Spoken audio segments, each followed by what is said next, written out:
Looks like a little kid. So the one right there next to the computer is so scary. Like you'll fall.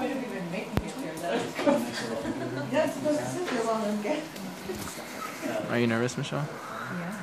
But you gotta do that. Get better.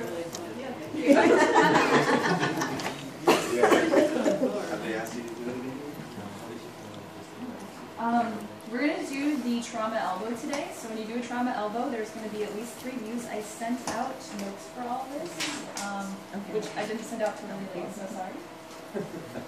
All of it's not her fault. I have a couple extras, like maybe 2 or 3 extras, if anyone just wants to print it out. But I need to do one for you. I still have one more.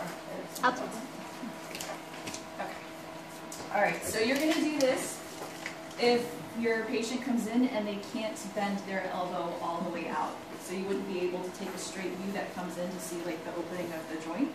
So you'll have to take 2 views to do it. And then you'll be doing the lateral elbow, so that way you have a 90-degree view of it this way and this way, so you can see if there's like a break on one side and you can see the other way. So if you were going to do this, you'd start with the lateral, and for all of these views, you're going to use an 8x10 image receptor.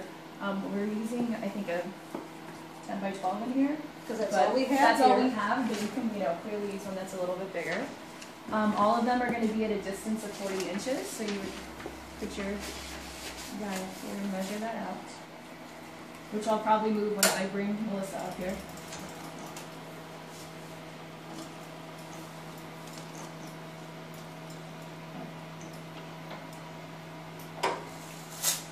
For all of the views, you're going to shield your patient.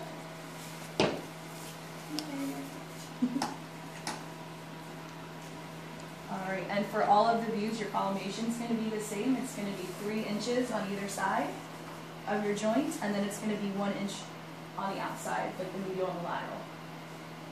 So when you do the lateral technique, I think it's going to flow the easiest if you do it in this order, just based on how you would move your patient.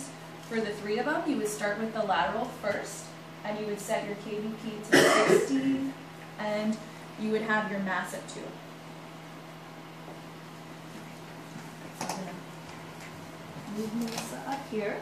The most important thing is to have your shoulder and your elbow on the same plane, and have it at a 90-degree angle. So we're doing the lateral, and you're going to kind of have your hand like your karate chop, so it's open. So I'm going to put your hand up here.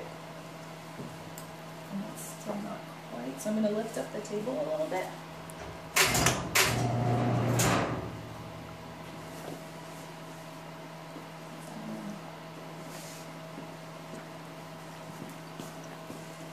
And ideally, you'll have your elbow centered, but I don't think it has to be. But ideally, you be centered there on your image receptor. So I'm going to remeasure to make sure I'm still at 40.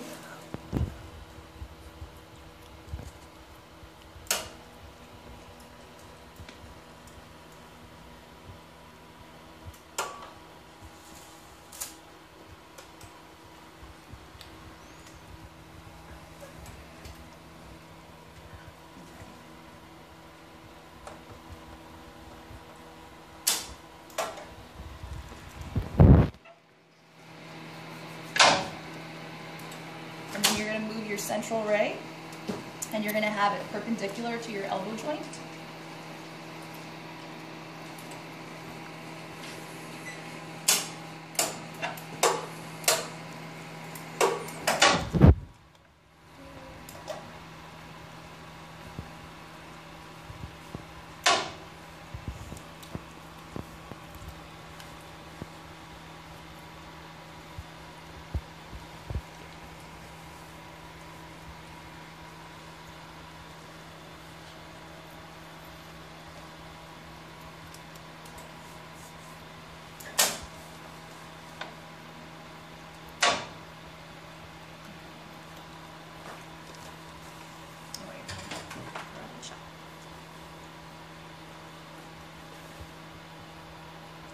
And then you would always put your marker on there as well to mark what side you're on. So we're doing the right side, so I would put my right marker on here.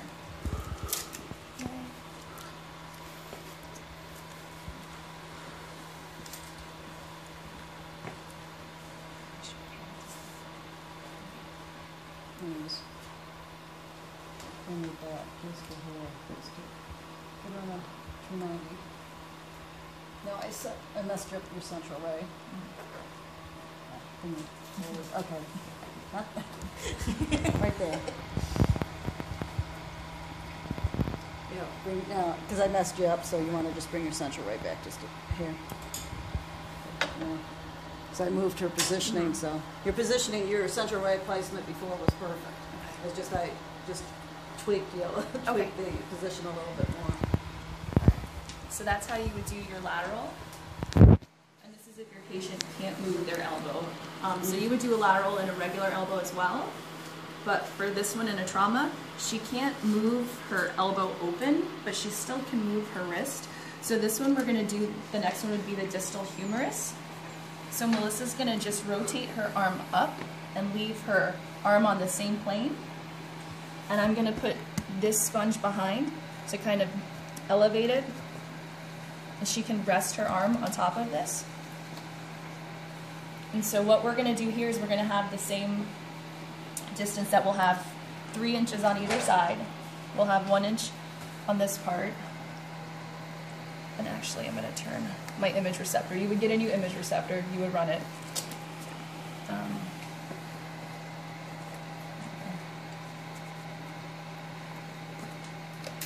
And then this one would be at 65 kVp in 2 mass.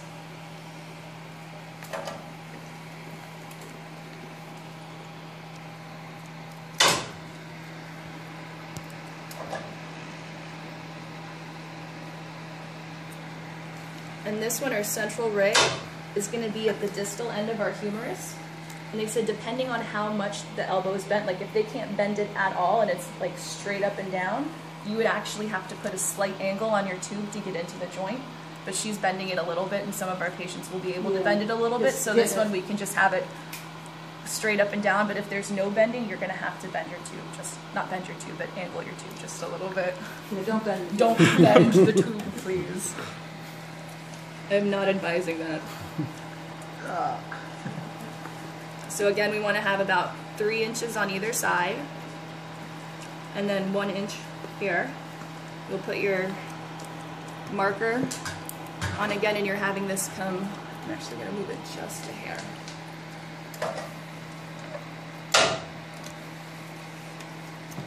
Right into the distal end of the humerus at the condyloid area.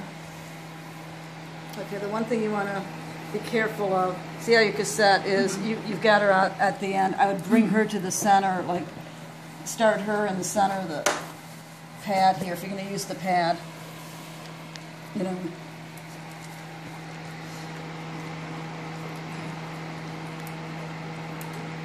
And don't always try to get the cassette straight on the thing. Go with her arm.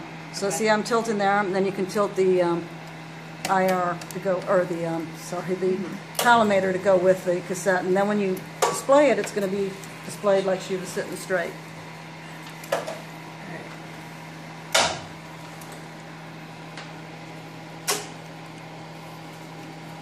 So it would come into there. You gotta figure out which of the sponges you have are going to work the best for their hand. When I tried some of the other sponges, they fell over, and I kind of liked this one the best. Yeah. So that way, if you turn it. Okay. Yeah. Little sidebar over here. All right, so you're going like your central ray is going into the distal end of the humerus, and then from that one you would go into your third one, and that's going to be your proximal forearm. And the difference with this one is you want your patient above the table. So what I'm going to do is I'm going to lower my table down. Ask your patient to And my patient. ask your patient to remove the arms from the table. This one is the proximal forearm, and I'm actually going to have her stand up for this one, which will be easier. I don't know if I'll, and they'd still have this on. I mean, if you want to wear it around your waist. You can use clip it to in the beginning to have them. You don't need to do that right now, but yes, they should still shield. And then watch out for your head is an important thing. Like, please don't bump your head. And you would tell your patient, like, to watch out for their head as well, because this is going to be above them. So that's like, you don't want them to get knocked out when you're x-raying them and then have to have multiple x-rays happen after that. So you really have to watch out for the tube above your patient. But for this one, you have to have your forearm flat on the table. And so can you put your forearm flat on the table? Okay.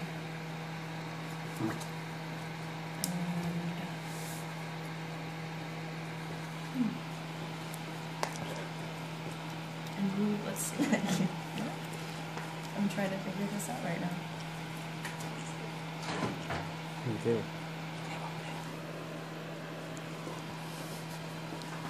Or you can have them sit on a chair that's elevated as well. But their head cannot be in the image. You want this one? Right? When I did this before, it was not a problem. Well, I may not have multiple chairs. That's true. You know my legs.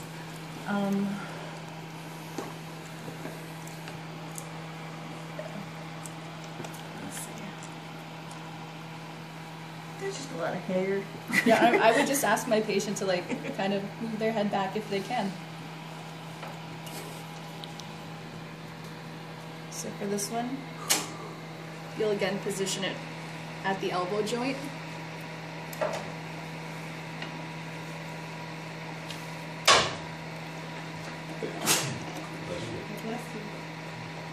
And you'll take it in 1 inch on either side.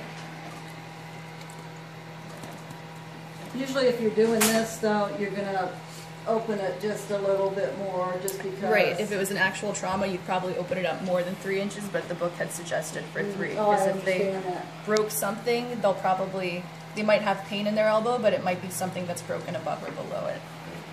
And if you're doing this for trauma, the text will like, if you collimate down to what the textbook says, the text will usually get a little upset with you. Right But there. collimating, don't do what the school tells you.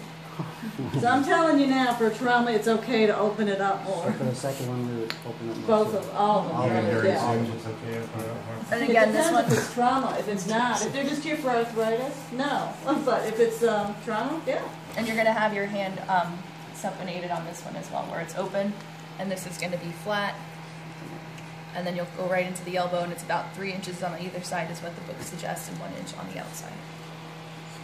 And then when you're done with that image, I would personally move my entire thing away from their head first, and then I would tell them they could stand up or sit back down Yes, either way. back down.